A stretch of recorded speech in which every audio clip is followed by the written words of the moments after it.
Hello. Today we are going to review the shortest war in history. The Anglo-Zanzibar War was fought on August 27, 1896 between the British Empire and the Sultanate of Zanzibar, an island off the coast of Tanzania that was under British dominance, that lasted for only 38 to 45 minutes, making the war the shortest one ever recorded.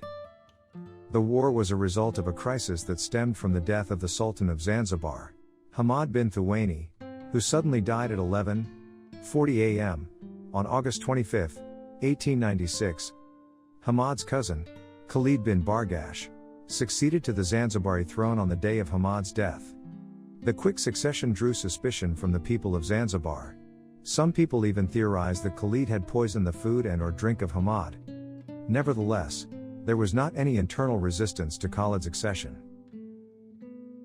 Although Khalid's accession had not stirred serious discontent within Zanzibar itself, it was problematic to Zanzibar's overlord, Britain.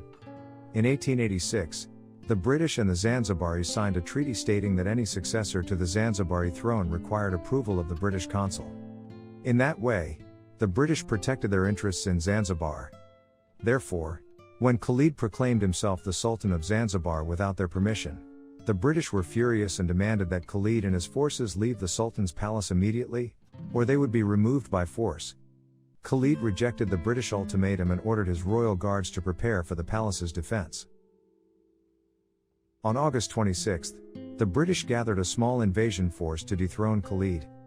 British Rear Admiral Harry Rawson led a force of 3 cruisers, 2 gunboats, and 150 marines and sailors into the harbor area of Zanzibar. This naval force was accompanied by a ground force of 900 pro-British Zanzibaris led by Brigadier General Lloyd Matthews. When the British forces appeared in the distance, Sultan Khalid attempted to negotiate. Unsurprisingly, the consul told Khalid that the British were willing to negotiate only if Khalid agreed to the terms of the ultimatum. He once again refused. At 9:00 a.m., August 27, the British ultimatum expired, and Brigadier General Lloyd ordered the small fleet to bombard the shore of Zanzibar. The 800 men that Khalid had gathered were unable to fend off the fierce shore bombardment of the British. The explosive shells of the British destroyed the Zanzibari artillery and inflicted heavy casualties, thus rendering the Zanzibari palace defenseless.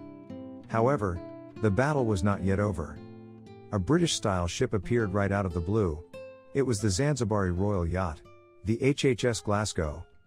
A group of Zanzibari soldiers had mounted machine guns and artillery on the yacht. The HHS Glasgow fired at the HMS St. George, a British cruiser, whose return fire sank the yacht. Within a few minutes, the British had almost completely destroyed the Zanzibari palace, and the Zanzibaris surrendered, thus ending the very short war.